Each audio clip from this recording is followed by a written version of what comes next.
Until then, Eudoxia's cursed brood will be engrossed by their struggles against each other. You will fall on them like a bolt from the heavens." Alex didn't feel much like lightning. "What if one of them wins before I get there?" "No one denies there are risks," said Duke Michael. "It is near 1,000 miles to Troy, and we cannot be certain what support you will have when you reach the city. The stakes are huge, and our enemies powerful, and they will move heaven and earth to stop us." "Look, I grew up out there." Alex jabbed at the window with her fork, and a pea flew off and stuck to the wall. "In the slums. I've done—" None of what she'd done seemed quite right for the surroundings. "All sorts of stuff, but I don't know a fucking thing about being a princess." "I sense you are a quick study," said the Cardinal, unmoved. She struck Alex as a woman not likely to be moved by anything short of an earthquake, and probably not far even then. "But these 4 cousins, with all the soldiers and the money and the land, won't I have to fight them sooner or—" "I'll fight for you." Duke Michael gave her an encouraging smile that made her want to pee, or maybe that was all the wine. "A famed hero taking your part," said Zizka, "and you will enjoy the support of Her Holiness the Pope, and with her—" and she rolled her eyes towards the ceiling, painted like a cloudy sky at twilight, hopeful rays breaking through the gloom, "the aid of the Saviour, blessed daughter of the Almighty. They may have spies and assassins, your Highness, but you have saints and angels in your corner." In Alex's experience, the Almighty sides with the favourites, and once you're hoping for angels to even the odds, you're proper fucked. But she had a sinking feeling she'd been proper fucked for a while and had only just realised. Duke Michael leaned towards her.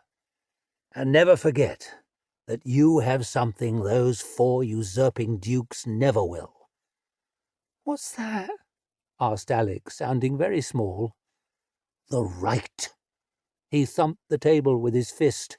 "You are the Princess Alexia Pyrogenitus, born in the flame, and through the oracles of the celestial choir, endorsed by God himself." And he hit the table even harder, making the cutlery jump. Would have been a good moment to palm one of those little forks, but Alex hadn't the heart. "I've got the right." She was pretty sure the right would fetch nothing on Gal the Purse's table. She'd known there must be broken glass hidden in the cake, but she'd chomped into it even so. She'd been dazzled by the big score, so fixed on reaching for it, she'd tripped over her own feet, tripped over and straight down a mineshaft filled with deadly cousins, heretical sorcery, and stolen souls. She made one more whinging effort. "But they've got sorcerers, you said, and folk who are somewhere between man and beast and, devils." "They do." Cardinal Zizka smiled. It was the first time she'd done it, and Alex reckoned, on balance, she'd preferred her frown. "But we have devils of our own." The start of a bad joke. Balthazar delivered a weighty sigh, but nobody noticed. His current predicament gave him a great deal to sigh about. The ghastly mattress, the dreadful food, the frigid damp and unspeakable odour of his lodgings, the outrageous denial of clothing, the abominable absence of intelligent conversation, the heart-rending loss of his beautiful, beautiful books. But after long reflection, he had come to the conclusion that the very worst thing about being forced to join the Chapel of the Holy Expediency was the mortifying embarrassment. That he, Balthazar Shamiram Draxi, learned adept of the 9 circles, suzerain of the secret keys, conjurer of unearthly powers, the man they dubbed the Terror of Damietta, or at least had dubbed himself the Terror of Damietta in the hope that it would stick, one of the top 3 necromancers in Europe, mark you, possibly 4, depending on your opinion of Sir Castor of Bivort, who he personally considered an absolute hack, should have been apprehended by buffoons, tried and condemned by dullards, then pressed into humiliating servitude alongside such abject morons as these. He glanced sideways with an expression eloquently communicating his utter disgust, but nobody was looking. The ancient vampire, presumably rendered decrepit by being starved of blood, slumped in a chair, looking as fashionably bored as a wisp-haired skeleton could. The elf stood, thin as a length of pale wire, face obscured by a shag of unnaturally ashen hair, motionless, but for a constant and deeply irritating nervous twitching of her long right forefinger. Their chief jailer, Jacob of Thorn, looked on from the corner with arms tightly folded.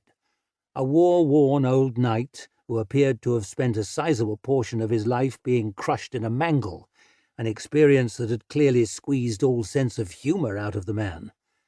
Then there was the supposed spiritual shepherd of this congregation of the disappointing, Brother Diaz, a perpetually panicked young idiot from a little-known and less-regarded monastic order who wore the expression of a man who cannot swim on the deck of a rapidly foundering ship. An ineffectual priest, an enervated knight, a misanthropic elf, and an antique vampire. It sounded like the start of a bad joke, to which the tragic punchline was yet to be revealed. One might at least have hoped for an awe-inspiring venue, some sculpture-crusted sanctum whose marble floor was inset with the ideograms of saints and angels. Instead, they got a draughty little box in the guts of the celestial palace, whose one window had a view of a nearby wall sporting a muddle of leaky drainpipes. The choice at Balthazar's farce of a trial had been atonement for his trespasses through service to Her Holiness or burning at the stake. At the time, it had seemed a no-brainer, but he was beginning to suspect that in the long run, immolation might prove to have been the less painful option. That he, Balthazar Shamivam Draxi, who had made the dead his playthings and the storm his steed, who had forced back the borders of mortality itself and bent the archdemon Shaxep to his will, or at any rate wheedled a few favours from her and survived, was not only reduced to wretched slavery, but slavery of this intensely banal and brainless variety. He was preparing a sigh so explosive that someone would be forced to finally acknowledge his discomfort, when locks rattled and the door was thrown wide.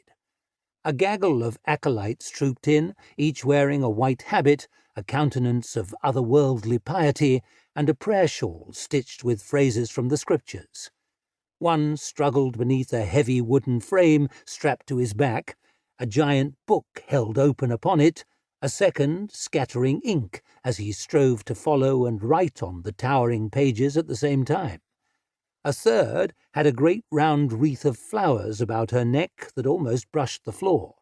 A fourth clutched the silver circufix he wore in one hand, a sheaf of prayer sheets in the other, glassy eyes rolled to the ceiling, lips in ceaseless motion as he burbled an endless orison for the blessings of the Almighty, the Saviour, and all the saints. "Here come the clowns," wheezed Baron Rickard, wobbling upright on his cane, if one could use the word upright when he remained so hunched his nose was barely above his belt.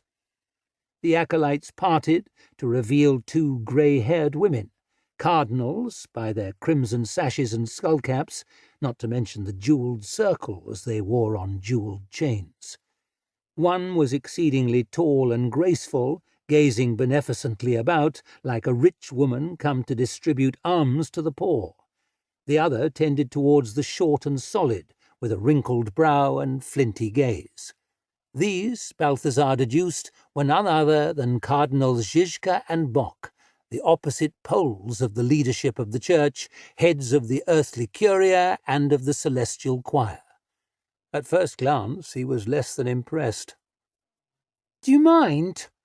The two old women were elbowed aside by a 10-year-old girl in simple white who planted her hands on her hips and surveyed the unwilling congregation with a critical cocked eyebrow. Here she was then, Benedicta I, the child pope. The election of a new Holy Mother was never without controversy, but this particular choice, being decidedly under parenting age, had caused widespread fury and denunciation. The excommunication of 3 rebellious cardinals and some dozen bishops, and nearly ushered in yet another full schism in the Church, whatever her supposed magical potential. "From folly to farce," murmured Balthazar under his breath. He had never had much patience for religion. What was it, really, but superstition with money? "Sorry, everyone," sang Her Holiness, not sounding sorry at all. "The Frankish ambassador brought me a bird, and it was so funny looking. What was it called?" Cardinal Zizka looked almost as humiliated by this pantomime as Balthazar. "A peacock, Your Holiness." "Lovely colours. Have you been waiting?" "No, Your Holiness." Brother Diaz flashed a servile smile and bowed as low as any penitent. "No, no, no, no." "Yes," drawled Baron Rickard, examining his yellowed fingernails. "But what choice do we have?" Her Holiness only smiled the wider. "Well, if you were Pope, people might bring you a peacock, but you're a vampire, so tough."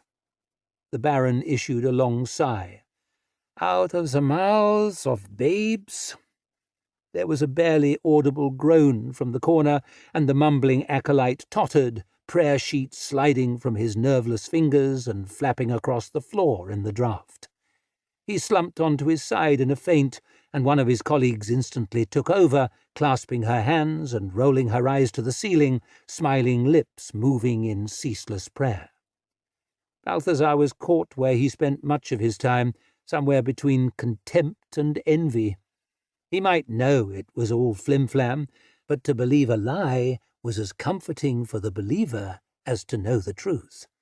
For an instant he could not but wonder, is it truly better to be a woebegone cynic than an ecstatic dupe? Bock was fanning the insensible acolyte with a sheaf of the fallen prayer sheets, but one, by chance, had come to rest beside Balthazar's bare foot. It was scrawled with pieties on one side, but he noted with no small measure of excitement that the other was entirely blank. In the confusion, it was a simple matter to slip his foot sideways and cover that scrap of paper. He could not quite keep the triumphant smile from his face as he felt it crackle beneath his soul. He would free himself from this humiliation and extract a vengeance to make the martyrs weep. They would all rue the day they dared cross Balthazar Sham Ivam Draxi. Zizka cleared her throat as the unconscious acolyte was manhandled into the corridor. "Shall we administer the binding, Your Holiness? You have a busy day." "Pfft," snorted Benedicta I. "They're all busy days. Being Pope's not half the fun you'd think." "Most things aren't," murmured the elf, which, despite their occupying adjacent cells, more or less doubled the number of words Balthazar had ever heard her utter. One of the acolytes knelt with a bowl of red ink, into which her diminutive holiness dipped her forefinger, then drew a simple line across the vampire's wrist. With her middle finger she did the same to the elf. The Pope took one more step, and Balthazar looked into the face of the very representative of God on earth. A pale little girl with a large mole above one eyebrow, whose white skullcap struggled to contain a mop of brown curls. Balthazar had heard her described as the greatest arcane power to be birthed into the world for several centuries, and been incredulous. He had heard rumours that she was being celebrated as the second coming of the Saviour herself, and wanted to laugh. Now, looking upon her sacred person with his own eyes, he tended more towards weeping. If this unpromising child was truly the last, best hope of the world, then it appeared the world was every bit as doomed as everyone said. "Who's the new boy?" She cocked her head as she looked up at Balthazar, putting her skullcap in imminent danger of falling off entirely. One of her acolytes hovered nervously, perhaps in hopes of catching it. Brother Diaz cleared his throat. "This is Balthazar—" Balthazar's sigh of disgust bordered on a full groan. "Sham Ivam Draxi. A sorcerer. Magician," he corrected, biting off each syllable. It might have come with greater gravitas had he not been wearing only a threadbare nightshirt provided for the interview, but he did his best to appear formidably mysterious even so, lifting one eyebrow to its full magisterial height and regarding the supreme leader of the church down his nose, which was not difficult since she barely reached his stomach. She tried to snap her fingers, but she did not have the trick of it and made no more than a soft thwoop. "Wait! You're the one who makes corpses dance? A whole opera, I heard." "Well, only a first act, in truth. I was making amendments to the libretto when the witch hunters descended, and if I'm entirely honest, I still cannot get the cadavers to sing, certainly not in a manner that would please a connoisseur, more of a tuneful groan." "I'd love to see that," cried Her Holiness, clapping her hands, and Balthazar had to admit her childish enthusiasm was rather charming. "It would delight me to put on a performance." "Perhaps another time," said Cardinal Zizka dryly. Her Holiness rolled her eyes. "God forbid we should have any fun around here," and she dipped the tip of her little finger in the ink and drew it across Balthazar's extended wrist, by all appearances exceedingly pleased with her handiwork. "There." He waited expectantly for the rest, but there was no rest. That, it appeared, was the entire inscribed element of the enchantment. A line, not even a straight line, not even an even line. The blob of ink had at one side become a drip that was gradually sliding down his wrist. No circles within circles, no runes of the highest and lowest, no spiral of Sogegentong with the sacred passages inscribed at the correct angle at each of the 15 corners. A child's finger painting, quite literally. Balthazar could hardly decide whether to feel delighted at how easily he would shrug free of this pathetic effort, or affronted that anyone might imagine it could contain a practitioner of his potency. The prepubescent pontiff had stepped back to consider the risible congregation of the Chapel of the Holy Expediency, one red fingertip pressed to her lips where it left a noticeable stain. She leaned towards Cardinal Bock. "What should I say?" The conductor of the celestial choir smiled upon her like an indulgent grandmother. "I don't suppose it matters much." It was the most Balthazar could do to stop his jaw falling open. This woman was supposed to rank among the most learned magicians in Europe. Now it turned out she was a worse hack than Sucastra of bloody Bivort. "But perhaps something like—" She took up the jewelled circle she wore around her neck and began to absently polish it on her sleeve, squinting to the ceiling, as though she was only at that moment considering it. Balthazar outwardly goggled, inwardly boggled. The old bitch was making up the verbals on the fly. The wording of a solemn binding, the papal binding, no less. He struggled to imagine what his competitors, rivals, and outright enemies in the arcane fraternity would make of this when he told them. "I require you to conduct Princess Alexia to Troy, to obey the instructions of Brother Diaz, and to see her enthroned as Empress of the East." On the words Princess Alexia, she waved towards a young woman trying to hide behind the acolyte with the book. Balthazar narrowed his eyes at her as he swiftly assembled the sorry pieces of this unedifying puzzle. This resolutely unglamorous waif, with the starved and sickly air of a stray dog and the shifty eyes of a low-class pimp, was the long-lost Princess Alexia Pyrogenitus, daughter of Irene, now to be installed on the serpent throne of Troy as a papal puppet? From farce to fantasy, he murmured in disbelief. I think that'll do it, mused Bock, breathing on her circumfix before giving it another polish. Anyone else have any thoughts? Cardinal Zizka? The head of the earthly courier sourly worked her mouth, then sourly shook her head, as if she had a very great number of thoughts, but forbore to give them voice. Here I go, then.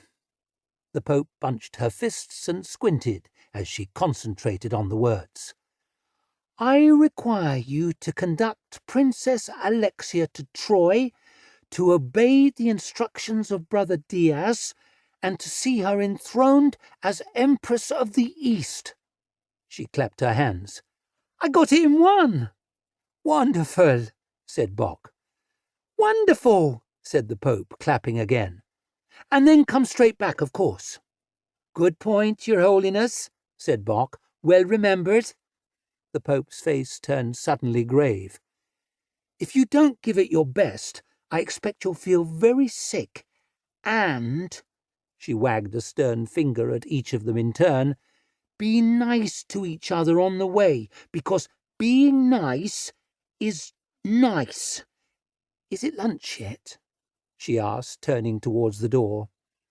Soon, Your Holiness, said Zizka. You must first apply the binding to the missing member of the flock. Oh, I love Viga. You think she'll let me ride on her shoulders again? The Pope departed with a bouncing gait that bordered on skipping. Then lunch. As soon as you have given audience to that delegation of bishops from the Hanseatic League, they desire a ruling over the relationship between God, saints, and Saviour. Her Holiness gave a long groan. Boring!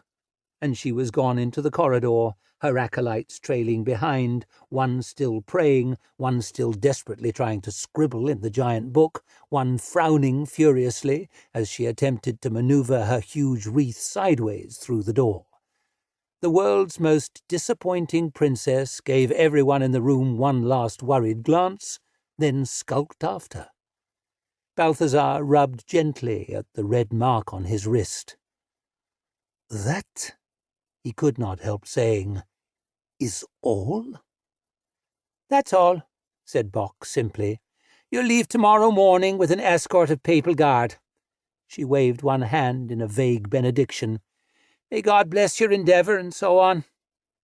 The Baron flopped back into his chair, looking up from beneath his drooping lids. Can God really bless such devils as we are, Cardinal? In his hands, they say, all tools are righteous. Bock pushed her skullcap down towards her eyebrows so she could scratch the back of her head. You know, I have always found it a paradox. There is nothing more freeing than being bound to a common purpose. She gave Balthazar an oddly enigmatic smile, settled her cap again, slightly skewed, and left. It was the most he could do to suppress an incredulous chuckle. A set of extremely dangerous fools, entirely incapable of working together, undertaking a journey of 1,000 miles or more with the utterly impossible aim of installing that sulking milksop on the serpent throne of Troy? Thanks all the same, but Her Infant Holiness could count him out. He would shrug off this tissue of a binding and be gone on the wings of the wind before anyone knew it. He had to swallow a sudden acrid burp, no doubt the result of the indigestible slop they fed him here. He entertained himself by imagining the moronic look on the moronic face of that smirking bitch Baptiste when she learned of his escape, when she realized she would be looking over her shoulder every moment of her life for his inevitable vengeance. He wondered what form of occult retribution would give him the greatest satisfaction, provide the most appropriate warning to others, and the best metaphor for the humiliation he had suffered at her hands. This dunce of a princess could find her own way to... Had Balthazar been punched in the stomach, he could not have given vent to a more forceful fountain of vomit. It hit the floor perhaps 4 strides away, producing a crooked line of spatters all the way to his bare feet, and ended in an agonized, shuddering wheeze. He was left slightly bent over, tongue out, eyes watering, strings of drool hanging from his nose, and his cupped hands full of his own sick. "That's the binding." The elf had turned to regard him expressionlessly with those huge, unblinking eyes. "Works better than you'd think." Hold on to something. Alex clung to the reins so hard her hands ached and concentrated mostly on not falling off. She'd ridden donkeys before, that autumn when she'd gone north to work at the harvest. Someone had told her it was good money for light labour, and they'd been dead wrong on both counts. The horse they'd put her on was better smelling and a lot better behaved than the donkeys had been, but also way higher, and riding side saddle seemed like an open invitation to a broken skull. Every jolt had her panicking she'd slide off and get mashed under the monstrous box of a wagon rumbling along behind, which would have been a fitting end to this fairy tale. Her lips were dry, like she was running a badly thought-out swindle. Had to keep stopping herself tonguing them like a lizard. She could play a princess, couldn't she? Far as she could tell, all they did was get scrubbed and combed and dressed and talked over like they weren't there. A block of wood could have done the same job. She could play a block of wood, couldn't she?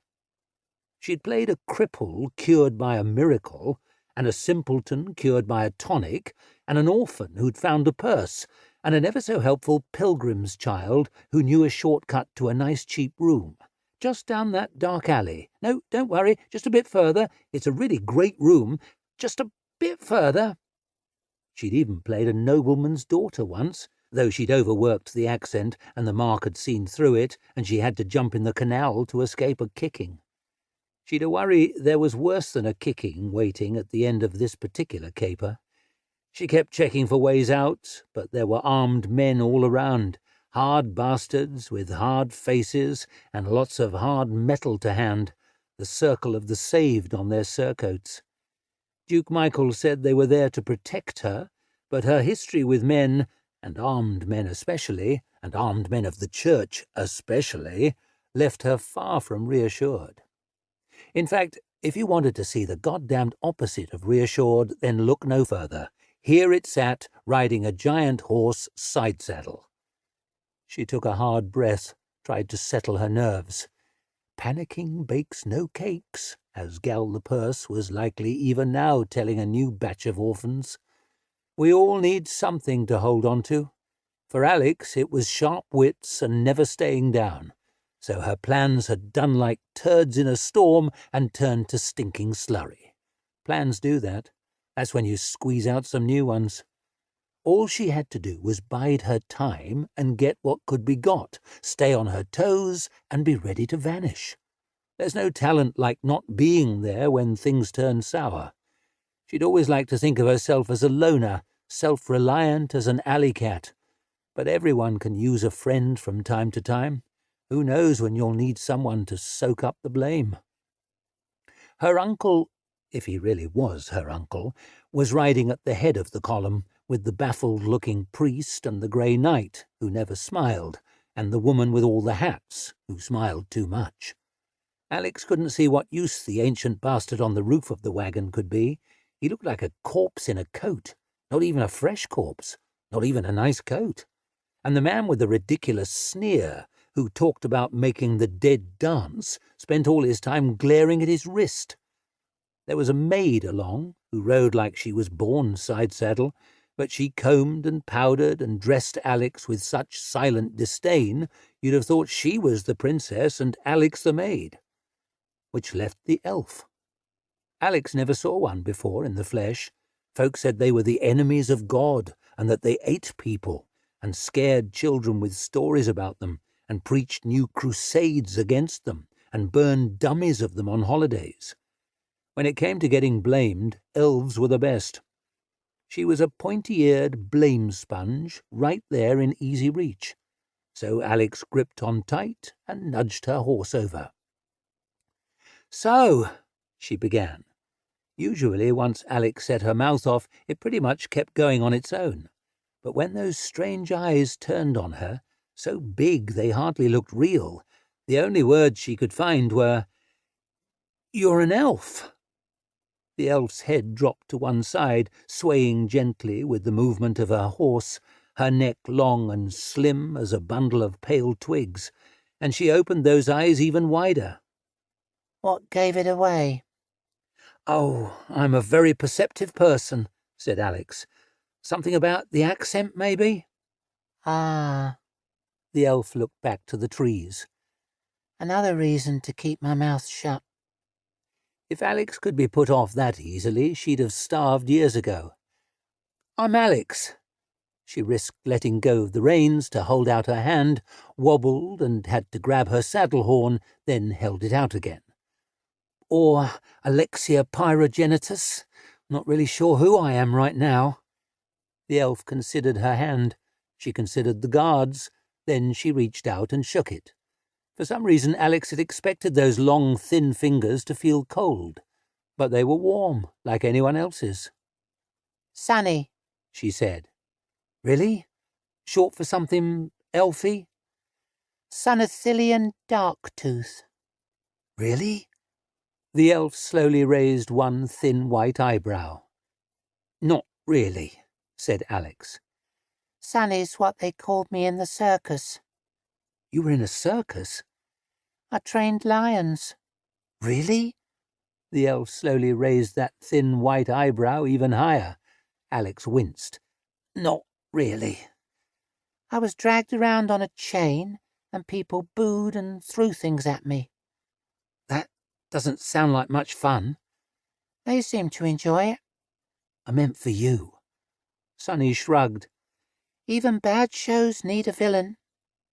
They rode on in silence, the guards clanking in their saddles, the axles of the big wagon grinding away. Alex was a loner, of course, but she found she was enjoying the company. "I'd heard elves were all bloodthirsty savages," she said.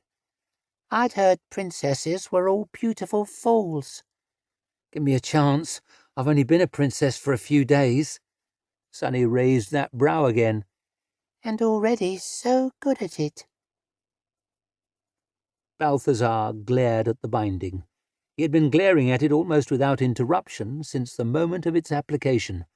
It appeared to be no more than a rusty smear, but his constant bubbling nausea, occasional bouts of projectile vomiting, and on one memorable occasion, when his thoughts turned to how he might escape its magical shackles by engineering the death of Princess Alexia by poison, a truly explosive episode at the other end of the digestive tract, left him in no doubt as to its considerable puissance. There was nothing Balthazar hated more than a riddle he could not unravel. He held that unprepossessing smudge ever closer to his face until he squinted at a blur. Might there be tiny runes disguised there, inscribed onto the girl Pope's fingertip before she touched him, and by some unknown method transferred? Imprinted elsewhere upon his body while he slept? Between his shoulder blades, or on the soles of his feet, or maybe on the rear of his scrotum, where no one was likely ever to check? Certainly no one had checked there lately, it galled him to admit. Inkless runes impressed with a brass wire? Finger figures that had not even made contact with his skin? Might that wilfully enigmatic ass of a Cardinal Bock have woven some extra enchantment while he was distracted? However absent-minded she had seemed in the moment, she was reputed to be a formidable practitioner. It would not have been the first time he had committed the error of judging too much on appearances. He took a hard breath, tried to pare away all emotion, and apply unflinching logic. We all need something to hold on to. In Balthazar's case, it was his mastery of the magical sciences and his formidable powers of reason. For everything there is an answer. He sifted once more through every instant of that interview, bitterly wishing that he had his pristine copy of Al-Harabi's 600 Abjurations and those superb German lenses, and was not perched atop a bouncing wagon. It was the type of lumbering, absurdly over-engineered conveyance in which one might safely convey a valuable cargo with a rail about its high roof, a seat at the front for the sullen driver, and a bench behind for passengers. It was difficult to be sure over the whirring of the iron tires, but Balthazar occasionally fancied that he felt something large shift in the windowless compartment under his feet. They had not even bothered to chain him to the bench, apparently relying on the binding to prevent his escape, a decision they would come deeply to regret. It would take more than some precocious infant's finger daub to keep him down. The thought caused another wave of nausea, obliging him to tear his wrist away from his face, struggling manfully to keep his breakfast on the inside of his body while he assessed the rest of the convoy. There were 21 well-armed papal guardsmen in attendance, but Balthazar made little room for them in his calculations. Men of violence are easily outwitted. Strength, after all, can be found in plenty among the beasts. It is thought knowledge, science, and of all sciences the harnessing of magic, that mark mankind as superior. He glanced towards the head of the convoy, but that gloomy plank Jacob of Thorn, that smirking pirate Baptiste, and that wilting dish-rag of a monk were busy blabbing away to the Duke of Nicaea. The cut-price princess, meanwhile, appeared to be striking up an unlikely friendship with the taciturn elf. The princess and the elf sounded like a cautionary fable Balthazar had no interest in reading, let alone witnessing in the flesh. The vampire, now apparently asleep at the other end of the bench, was a different prospect. Plainly, he was a venerable example, which made him powerful, cunning, and deeply dangerous at a minimum. The only member of this laughless farce that Balthazar judged to be a threat as an enemy, and therefore the only one who might be of any real value as an ally. He leaned over, making sure to maintain a prudent distance, held up his wrist, and murmured, "What is the trick of it?" One of the Baron's dim eyes opened a slit, one snowy brow edging upwards, its excessively long hairs fluttering in the breeze. "Pope Benedicta's binding?" he croaked. "Yes, the binding." Baron Rickard closed that eye again. "It is said that she is the most promising arcane power to be born into the world in centuries." Huh! As a highly promising arcane power himself, Balthazar saw no evidence of it. The corner of the Baron's mouth twitched in amusement. "I have even heard it suggested she is the second coming of the Saviour herself." "Very droll," grumbled Balthazar, who was in no mood for levity. "Well, you're the magician." The vampire's eyes opened that slit again. "You tell me the trick." Balthazar sourly worked his mouth, something he was doing a great deal lately. "Have you tried to break it?" Now the vampire's other eye eased open. "Pope Benedict has binding?" Yes, the binding." "I have not." "Why not?" "Perhaps I am exactly where I would like to be." Balthazar snorted. "Starved, withered, and in transit to Troy by arse-numbing wagon?" The Baron took a creaking, crackling breath and let it sigh away.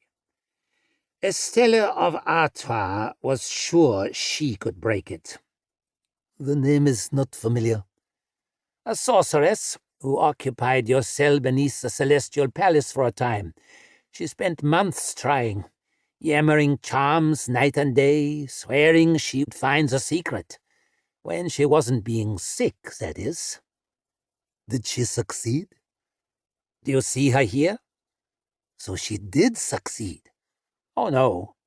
And the Baron stretched out with a faint clicking of aged joints and shut his eyes again. "She died, and they burned her corpse and said, 'We must get a new sorcerer.' And here you are." "Magician," growled Balthazar. "The binding killed her?" "Oh, no. A giant fell on her." This seemed to pose more questions than it answered, but before Balthazar could formulate another, he was distracted by the elf. "Hold on to something," she said as she rode past, then cantered on towards the head of the column. Balthazar frowned after her. What did she mean by that? Not everything is a riddle. The old vampire wrapped the gnarled fingers of one liver-spotted hand firmly around the rail, regarding Balthazar from beneath his withered lids. Sunny is, in some ways, your opposite. Meaning? She doesn't say much, but when she does, it's worth listening to. And tell me, said Duke Michael, how did a monk come to minister to this particular flock? Honestly, Your Grace, there had been a time not so very long ago when Brother Diaz would have fumbled for a self-serving falsehood, but frankly his heart wasn't in it any more. I've no idea. Duke Michael smiled. I hear the actions of our Lord are mysterious. Sometimes it seems his church is even more so.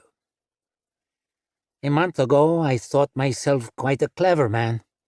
Brother Diaz remembered with painful clarity how clever he had felt in that final interview with the abbot, how pleased with the outcome of all his scheming, how pettily triumphant as he swept past his brothers in the refectory, doomed to remain prisoners in that solemn temple to boredom.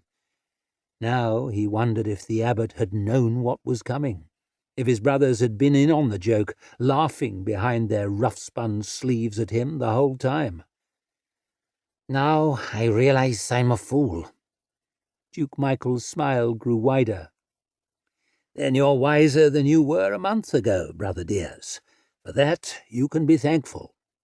He saw precious little else to be thankful for. Since he was made vicar of the chapel of the Holy Expediency, Brother Diaz's whole mouth had erupted with a plague of ulcers that might have served as a martyr's ordeal. They were unfeasibly, unreasonably painful, yet he somehow couldn't stop tonguing at them to remind himself just how painful they were. He dabbed them with holy water from the font in which St. Anselm of the Eyes had been baptized, but if anything, they hurt more afterwards. It seemed ulcers were another nuisance he would have to accept now as a routine part of life, like saddle sores, damp clothes, and ensorcelment by vampires. I thought they died in sunlight, he murmured wistfully. A myth, growled Jacob of Thorn. Baron Ricard quite enjoys it. Indeed, the ancient vampire was virtually basking on the wagon's roof, head back and swaying on a brittle-looking neck.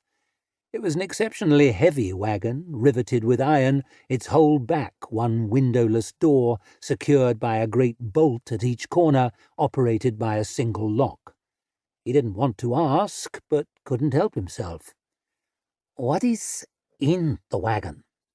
A last resort, said Baptiste, showing her gold teeth.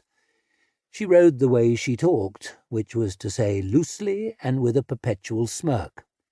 If our luck holds, you'll never need to know. Brother Diaz's luck hadn't been the best of late. He took a hard breath, pressing at the lump under his habit where the vial of St. Beatrix's blood lay against his skin, and offered the keeper of the Saviour's sandal yet another silent prayer for his survival. We all need something to hold on to, and he determined to make faith his anchor. He was an ordained monk, after all, however little he'd wanted to be one, so it was probably high time. Was it not the foremost of the 12 virtues, the one from which all others flowed? He would keep faith, that the Almighty had a plan, that he had a role in it, probably not a leading one. An untaxing walk-on would be fine. He managed a watery smile, but it made the ulcers hurt, so he stopped. Are you related, Duke Michael was asking, all airy good humour to Jacob's stony gloom, to that Jacob of Thorn who was champion of the Emperor of Burgundy? The knight's already narrowed eyes narrowed by the smallest fraction. Thorn is a large city. Lots of Jacobs there. True, said Brother Diaz, who vaguely remembered reading the name himself in a dusty account of the Livonian Crusades he'd come upon while reorganizing the library. I believe there was a Jacob of Thorn who was Grand Master of the Golden Order of Templars. And wasn't there one who was the Pope's executioner? Baptiste looked faintly amused, as if enjoying a private joke. Or was that a Janus of Thorn, or a Joseph? Jacob. Brother Diaz recoiled as he found himself looking into the wrongly proportioned face of the elf at uncomfortably close quarters. It seemed she could even ride in uncanny silence. Sonny, said Jacob. She spoke in a bland drone, hardly moving her lips. We're being followed. What? Brother Diaz spun one way in his saddle, got stuck, then spun the other, staring wildly into the trees behind them. I don't see anyone. I tried to give the warning before everyone can see the danger, said the elf. Duke Michael's smile had faded. How many? 3 or 4 dozen. They're keeping pace half a mile back. The only hint of concern Jacob showed was the working of a muscle on the side of his scarred face. Anyone ahead? The elf pursed her strangely human lips, narrowed her strangely inhuman eyes, and cocked her head on one side for a moment. Not yet. Brother Diaz chewed at one of his ulcers. Surely you don't expect trouble? Saints and Saviour, why did he have to use that word? It was as if saying it made it more likely. So close to the holy city? I expect everything and nothing, said Jacob, especially since I took this position. Baptiste, is there anything defensible on this road? A walled inn south of Colenta. The Rolling Bear. Couldn't tell you the origin of the name. They say the Emperor Karl the Unsteady slept there on his way to be crowned by the Pope. Interesting story, in fact. Maybe later, said Jacob. If we're still alive, added Sonny. Something untoward was happening. The column had accelerated, the wagon jolting even more wildly than before. Duke Michael had dropped back to whisper urgently to his hapless niece. The guards were loosening weapons and scanning the trees. Balthazar had planned to wait for darkness and a halt, but the wise man stands always ready to seize the moment. He turned his back on the driver and surreptitiously slipped the prayer sheet from his sleeve. "What are you about, magician?" murmured Baron Ricard with a flicker of interest. Balthazar smoothed the paper out on the wagon's roof, placing his red-streaked left wrist precisely in the centre of the circle of power he had inscribed upon it. "I am breaking this risible excuse for a binding." A wave of nausea swept over him at the thought, but he was fully prepared and fought it down. "Where did you get the paper?" inquired the vampire. "That fainting acolyte dropped a prayer sheet. I secured it." "Nimble. And the pen?" "I improvised with a strip of toenail." "Resourceful. The ink is of an unusual consistency." Balthazar paused in calibrating the angle of the diagram relative to his wrist and frowned over at the vampire. Blood would have been the obvious choice, with the advantage of a certain gothic charm, but after an exceedingly uncomfortable half-hour spent trying to scrape, scratch, and abrade himself on the walls of his cell, he had given up and gone in a different direction. "We are the chapel of the Holy Expediency," he snapped. "I did what was expedient." The Baron further wrinkled his already wrinkled nose. "I thought there was an odour." "No doubt you have smelled worse," grumbled Balthazar. It was hardly his usual immaculate penmanship, everything somewhat lumpy and crooked. But when one is forced to employ a toenail to draw runes with one's own excrement, one must settle for less than optimal results. He choked back another surge of nausea as he made a final tweak to the orientation. A circle of this crudity, unquartered and lacking a ritual tablet, should ideally point north, of course, but that was rather difficult to ensure atop a moving wagon, especially with the driver heartily snapping the reins for more speed, wind plucking at the corners of the prayer sheet. Balthazar wished he had his silver pins, his lodestone and plumb lines, his glorious clock and compasses, the set of bronze conjurer's rings he had commissioned from that metallurgist in Baghdad, but he supposed the witch-hunters had destroyed it all, the utter barbarians. "Is it raining?" murmured Baron Rickard. The sky was indeed beginning to spit, and soon enough fat drops were whirling down from the strip of grey between the treetops. "God damn it!" hissed Balthazar. The limitations of human feces as ink were becoming starkly apparent. Several of the runes were already in danger of becoming blurry. It would have to be now or never.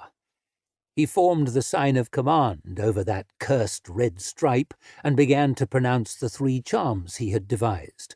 1 of softening, 1 of untying, 1 of cleaving.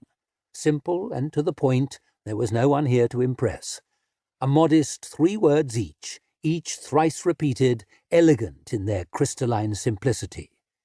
He drew the letters in his mind's eye, felt them gather power, an excited pressure in his chest, a tingling at his fingertips.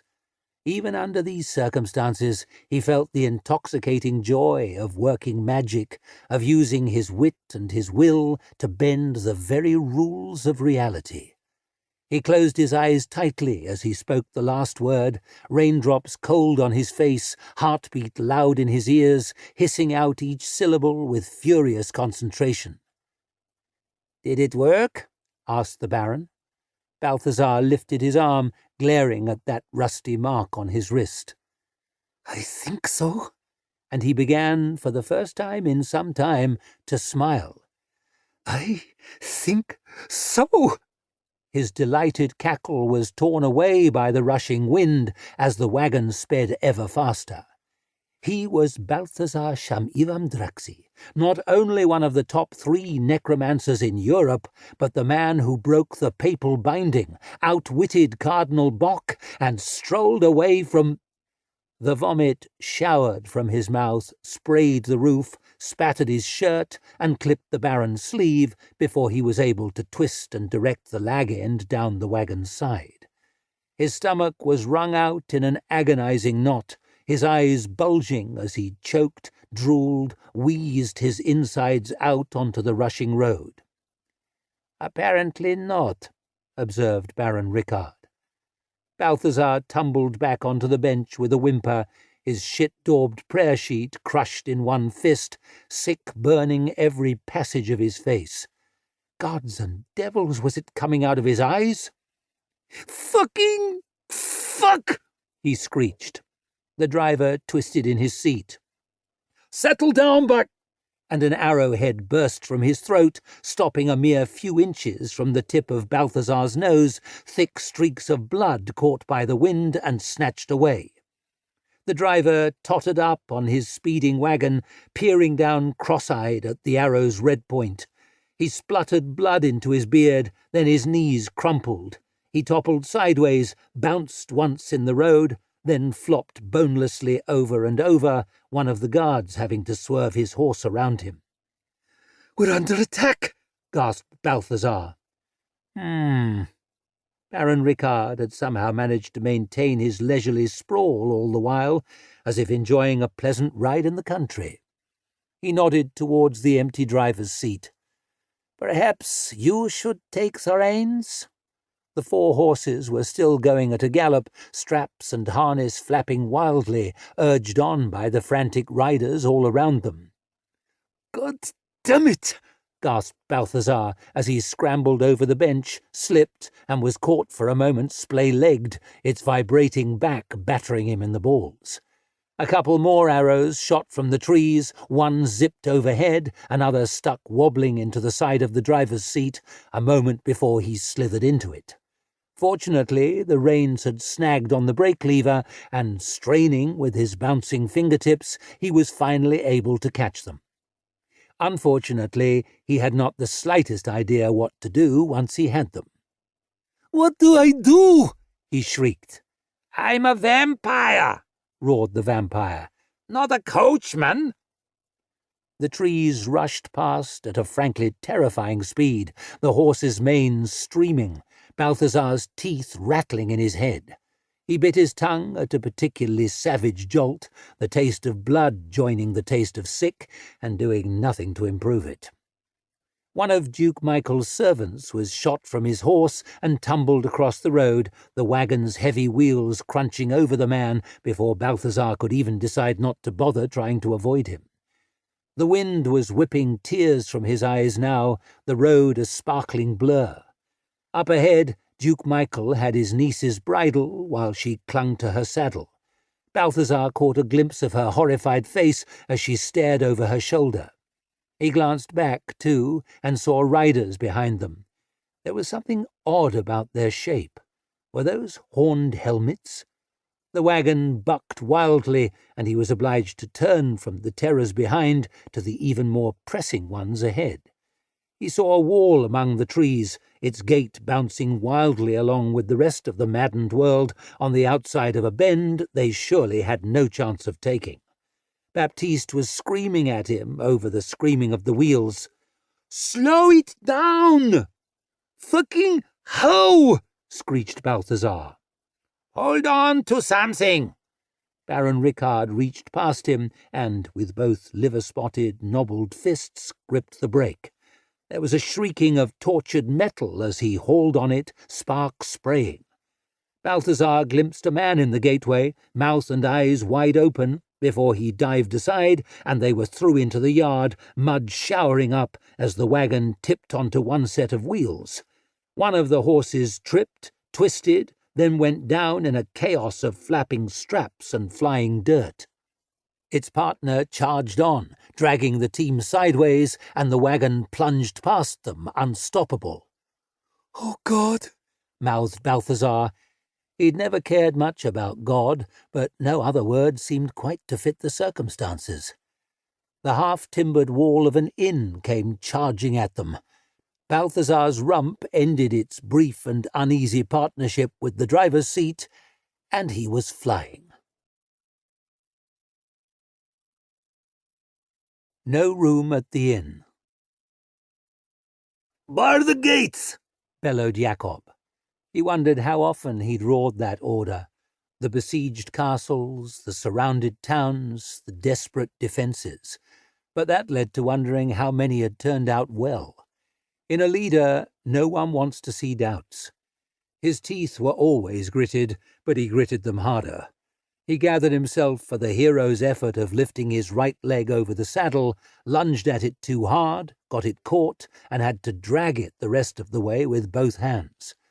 He slid down, with all the control of a felled tree going over, and with about as much bend at the joints, stumbled as his boot hit the dirt and his throbbing knee threatened to buckle. God, riding hurt these days, almost as much as walking. He straightened with a snarl. He hobbled on through the flitting rain. His flesh, so battered and broken, so often torn and stitched back together, was prone to fail. It was only a stubborn refusal to fall that kept him limping on. His refusal to fall and his oaths. "Arm yourselves!" he barked, as two guards heaved the gate shut on screeching hinges. At least his voice still worked. "Or get indoors!" A boy with a grooming brush stood frozen, and Jacob took his collar and steered him scampering towards the inn. "See to the wounded!" It was an old habit to take command. "Tether these horses!" To crush chaos into order with any tool available. "Anyone with a bow, to the walls!" He'd always had something in him that men would obey, and that was lucky. It was only keeping them going that kept him going. The wagon had gouged a ragged scar through the mud as it tipped over, then crashed through the front of the inn on its side. But the locks had held, thank God and St. Stephen. They were very good locks. Jacob had made absolutely sure of that. One horse was still kicking weakly near the wreckage, hooves scraping the ground, too dazed to realize it had run out of road, or too stubborn to accept it. States of mind Jacob understood all too well. It had been his task long ago, when he was a squire, to give the wounded horses mercy. Templar's mercy, that was. One blow between the eyes. You learn to spot the lost causes and cut them loose, like anchors from a foundering ship. Reckon up the strength you have left, and save what can be saved. "Where's the Baron?" Jacob caught Baptiste by one embroidered lapel. "What about the new boy, the corpse tickler?"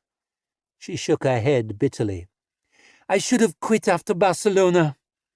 Jacob frowned towards the gate as the guards wedged the mossy bar into the rusted brackets, frowned at the creeper-coated walls, the crumbling battlements, frowned at the one leaning tower, the ivy-coated stables, the inn itself.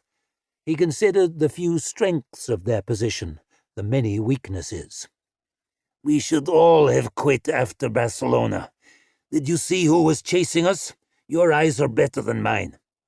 "I saw them," she said, jaw working. "How many men?" "Enough." She must have lost her hat on the road, along with her sense of humour, mass of curly hair glittering with raindrops. "But I'm not sure they were men." The captain of the guards was trying to untangle himself from his surcoat. The gold thread that made the circle of the saved had come unravelled, caught on his armour. "Who dare attack us?" he was muttering, fingers trembling as he fussed at the knots. "Who dare attack us?" He was a young man, too young for this, with one of those wispy moustaches young men grow, thinking it makes them look older, when really it makes them look younger than ever. But Jacob tried not to judge people for their poor choices. He'd made a lifetime of them, after all. "We'll soon know." He slid out his dagger and sawed through all that loose thread with one decisive cut. "Bows on the walls, Captain, right now." The man stared back, blinking, and Jacob caught a fistful of his surcoat and dragged him close. "No one wants to see doubts." "Right, bows." And he started pointing men towards the stairways. Shoved tasks in their face so they don't notice death waiting just beyond. Jacob slowly stooped, scraped up a handful of dirt, rubbed it between his sore palms, between his aching fingers. "What are you doing?" asked Princess Alexia. She looked even less like royalty than usual. Her wet hair had come loose and stuck to her pale cheek, clothes mud-spattered, and one bony hand twisting the other. But Jacob learned long ago that you can't judge someone's quality by looking. They can find grace and greatness in the strangest ways at the strangest times. Grace and greatness were out of reach for him now, sunk in the past, but perhaps he could make the room in which others could find them. "An old habit," he said, slowly straightening. "Learned from an old friend." An old enemy. He thought of Han ibn Qazi's face as he rubbed the desert dirt between his palms, that impossible smile while all around him men raged and wept, an eye of calm in a hurricane of panic. Know the ground where you make your stand. Make it your ground. Jacob gave her the closest thing he could to Qazi's smile, even if it hurt that old wound under the eye, the one Qazi had given him. "Courage, Your Highness." "Courage," she whispered, then flinched at a great bellow outside the walls. It hardly sounded like a man's voice, more like an angry bull's. "Or better yet, fury." "Good advice," said Duke Michael, drawing his sword. You could tell from the way he held it, loose and easy, like a joiner holds his hammer, that it was far from the first time. "Protect your niece." Jacob clapped him on the shoulder as he headed towards the gates. They rocked under a great blow from outside, the bar jumping in its brackets. It reminded him of the siege of Troy in the Second Crusade, the earth-shaking blows of the ram against the thrice-blessed doors, splinters flying from the bars thick as ships' masts, witch-fire flickering between the timbers as Bishop Otto, soon to be Saint Otto, roared out prayers to each archangel in turn, the battle songs of the elves outside the walls providing an unearthly accompaniment. It reminded him of the battle in the Ratva bog, the roughness of the dirt against the grip of his sword, the flitting rain in his face, and the air cold and sharp and clean in his lungs. It reminded him of the day they stormed the tower at Corgano, that acrid, acid smell of burning thatch, the squeals of the wounded, the panic of the dying. But you reach a certain age, everything reminds you of something. The gates shuddered again. "What shall I do?" asked Sonny, falling in beside him. Live through it. Jacob grinned at her, grinning at an elf. How things change. It always turns to shit, eh, Sonny? "Usually takes a bit longer than this." And she pulled up her hood, sucked in a deep breath, and vanished. For a moment he could see a kind of space in the rain where she was, or where she wasn't. Then even that was gone. It was coming harder now, wind swirling through the yard and making the cloaks of the guardsmen flap, making the sign of the rolling bear dance on its one creaking chain. Jacob shrugged his shield from his back, winced at the twinge in his shoulder as he slid his left arm through the straps. Steady!